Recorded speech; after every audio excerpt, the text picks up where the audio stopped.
Now, the muscle posing. All right, let me hold that robe for you, and I will hang on. All right, you just go about it, and I'll try to tell the people something about what you're doing. Now, notice the way he bunches up those muscles up on the top of his neck. This one is a favorite pose of all the people who want to show off their body. But you know, one of the things that is often missing here is the back pose. Look at the width of that man's back, the width of his back. Here again with a one-arm pose. But these muscles in the leg here, I think. Let me tell you something, Bosch. You invited me out here to do a promo. I didn't come out here to see a burlesque show. To see this man stand here posing with all kinds of muscles and all kinds of garbage, that does not make a wrestler. A wrestler is what I am. I am not a striptease artist, or I am not a bodybuilder. I didn't say you weren't. I just was going to take you in the right time. What the... You know, Harley Race, you let me tell you something. I always have a great deal of respect for you as a champion. But as a man, as an individual, I think you are a wreck. So there. Now look, let's not stop anything here. Hey! Wait a minute. Well, I'll be doggone.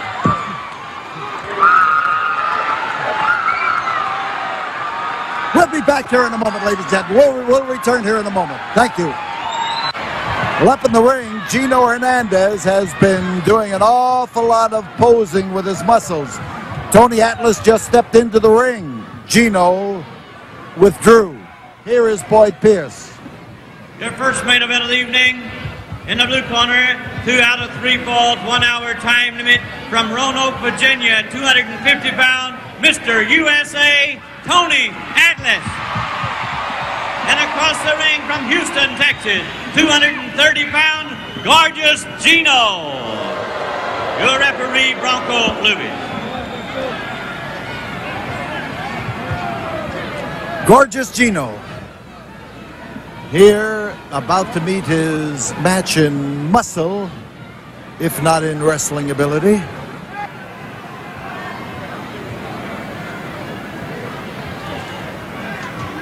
And that one came around that time with a thumb stuck out in front of the fist. He drove the thumb in, up underneath Tony's chin, right into the tender part of the throat. Another one of those places that you can't really grow muscle. Just up underneath your mouth. 10 minutes have gone by as Gino starts to flail away at Tony Atlas. And this is a good spot for Gino, and he hasn't had too many of them. On the floor now, and not from choice, and not to escape punishment, is Atlas. Here comes Hernandez, and almost a decapitating blow as he blasted him in the head and neck with the arm as he came down with his 235 pounds coming through the air. And before they hit the ground, hit the floor, they had hit Tony Atlas. So Tony's on the outside, and Gino would like nothing better than to be able to punish him while he was there and while Atlas was unable to reach him. Atlas trying to shake off the effects of the punishment. Here he is, catching it, and yet rising right up to face Gino, and that look on his face could spell trouble as far as Gino Hernandez is concerned. You talk about a Hulk moving through the air. There is one. And smash, and he'll introduce him to yet another ring post and another. Tony Atlas trying to set Gino up. He set him up, set him right back on his three-point landing, and whipped him in again and over, and Atlas caught him with a headbutt. Tony Atlas is on top. There we've got a fall. The first fall in this battle between Tony Atlas and Gino Hernandez. Tony Atlas. There it is. It goes to Tony Atlas, the man with the muscles and the man with the electricity, and the man who has caught on in tremendous fashion with Texas wrestling fans. We'll be back here in a moment after we have this word from the studio. Time running out in this intermission period. 2-1, and there is the bell as Gino Hernandez starts signaling for a timeout. But Tony Atlas doesn't have the power to grant a timeout, but he's saying no, and the referee is reminding Gino Hernandez that there is no timeout.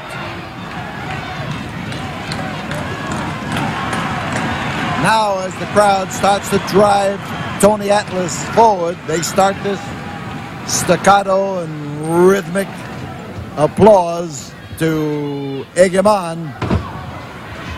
Tony Atlas inside toe hold, and he scissors that leg in order to keep it exactly where he wants it. So Atlas, one fall ahead, grabs a toe hold, scissors that.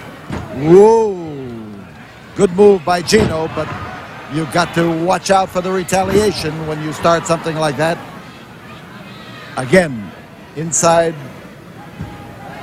toe hold with a scissor applied on that foot so that it'll hold it, and pressure put on the ankle as he pulls up on the, you should pardon the expression, the pink boots of Gino Hernandez.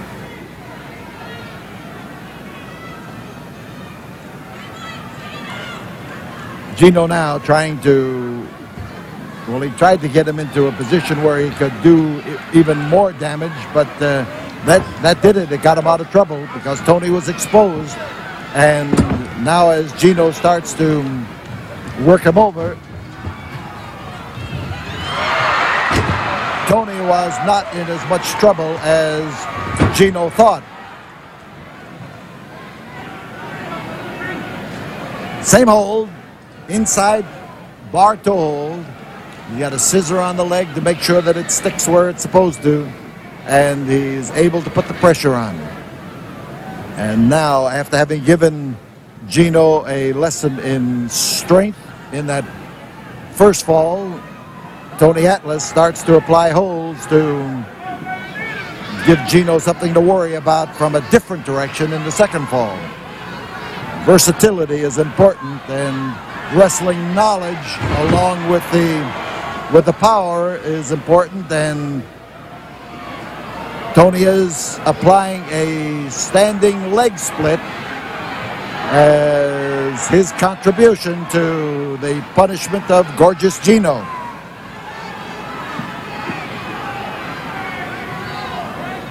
Big hands. You see how he's got that boot and is bending it. But how much of it covers, that's the idea, is the turn and the twist.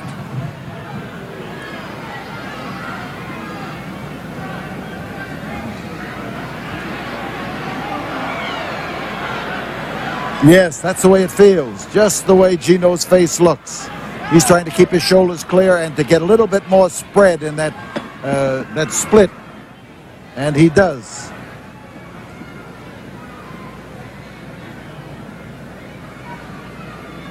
Gino's pulling it toward him, hoping that he's going to throw Tony off balance and to take a little more control. I was going to say he was going to take control of his own foot, bring Tony closer. It didn't work out that way.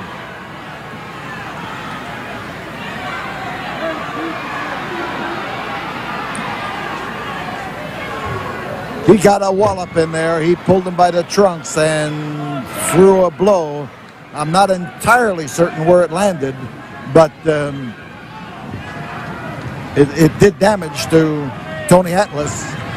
And now as Gino leaves in the fist and feet work, you see the foot going into the face. He's trying to get the circulation back in that leg. You see him bouncing around on it and kicking it. And as he comes into Tony, He's dropping in there with his knee, hoping to raise a Charlie horse, and a Charlie horse could slow Tony Atlas up.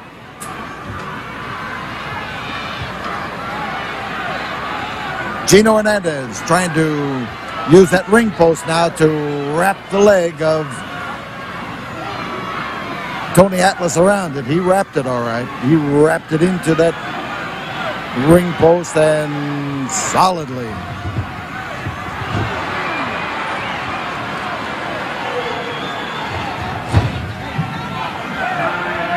Five minutes have gone by. 10 minutes. No, I'm sorry. This is the second fall of this match. I beg your pardon. There is a 1-hour time limit on this match. And Tony Atlas brings him down to size, and size, whether you're on your knees or on your feet, is an important factor. Atlas on top, and he beats a tattoo, and how he clobbers him.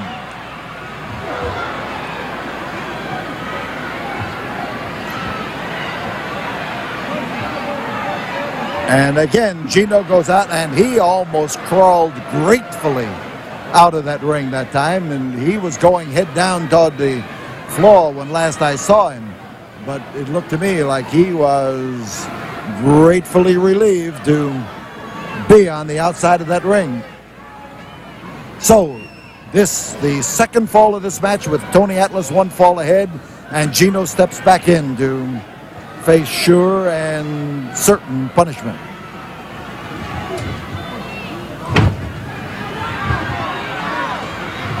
Gino is always dangerous. You cannot take this man for granted.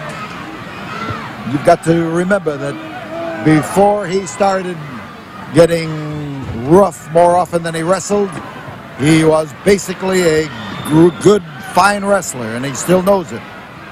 He was taught the rudiments of the game by his father. And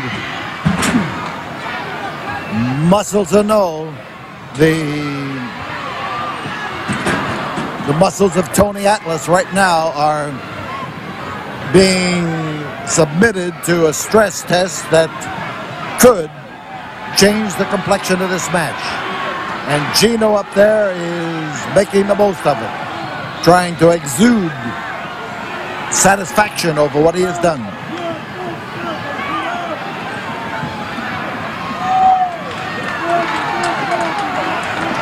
Tony's outside. He has been shaken by the punishment with that chair. Gino is ready for him, and here is the effort to get back in the ring. He's got to make room for himself.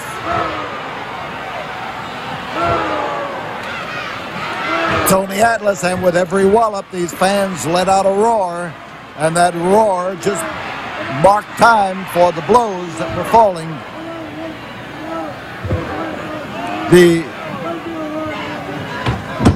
Oh man, how it came in, and Tony came in there with a driving roar and hit that 22-inch arm of his in there. There is one of the things that Gino does well, and he is planning on doing it right now. We've got Gino Hernandez, diving off that rope, and he dove and he landed. We've got a fall. The equalizing fall in this battle goes to Gino Hernandez. So Gorgeous Gino evens things, which means we will have a third and deciding fall between these two great young stars of the wrestling game, and we'll be back for it in just a moment. And as the bell sounds, and even before it sounded, Gino Hernandez had moved in there, and he was able to punctuate the sound of that bell with a wallop on the back of Tony Atlas' neck. This is the third and deciding fall of this match here at the Sam Houston Coliseum, and Gino has a definite advantage to start this third fall. These fans here have seen Tony Atlas in some sensational matches This is their first opportunity to see whether he can really recover from punishment. You see the grip on that trapezius muscle on the left side as Gino concentrates with the double grip, and the referee gives Atlas the option. He can quit if he wants to, and Atlas so far has not given any indication that he means to do anything except to rise up to his feet. And he's on his way, but this minimizes the hold to a great degree, and Gino recognized that fact, and before Atlas was well balanced, he was back on the canvas, because this gives Gino an opportunity to bore in there, to lean in there, and to take the grip solidly and lean in with his weight and to tighten up on it.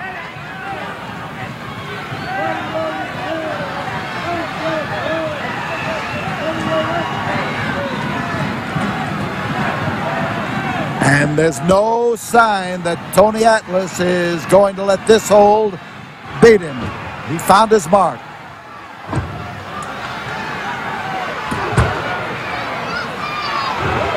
Atlas throws a tremendous wallop for a muscle man.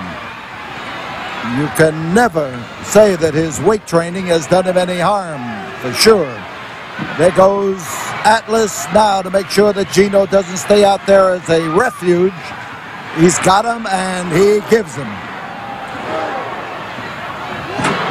Oh, man, he slammed him headfirst into that chair. And Gino bounced off that ring post. He hit it a blow and went flying to the floor, and he has to be a lot the worse for wear.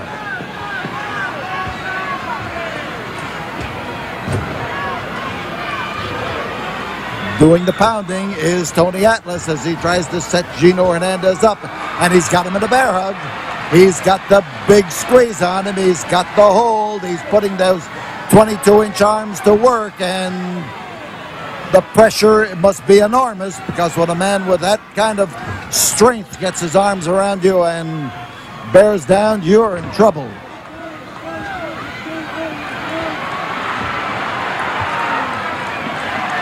So Atlas took a handful of face and ripped it across there. Gino met that turnbuckle before, but this one he's meeting again and again, and the bouncing is he's got a, and Gino Hernandez hit that turnbuckle with tremendous force and regularity, and he is in trouble. Here comes Gino now, looking for the opportunity to get things off on an even keel, and he's even willing to shake hands in order to achieve it, but I don't think Tony's going to believe him.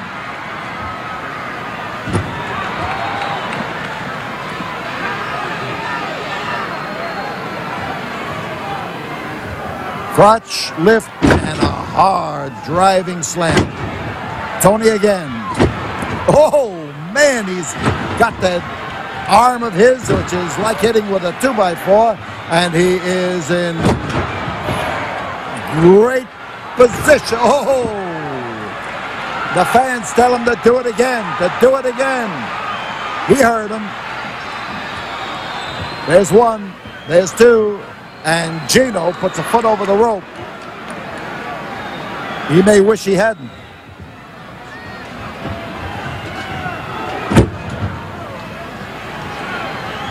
On top, Tony Atlas.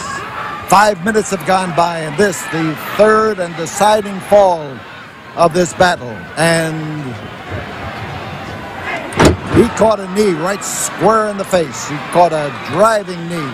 Tony had bent over and was just about to flip Gino over, and here is a back body drop, and Tony's in a bad way. Gino Hernandez going for the driving wallop off the top rope, and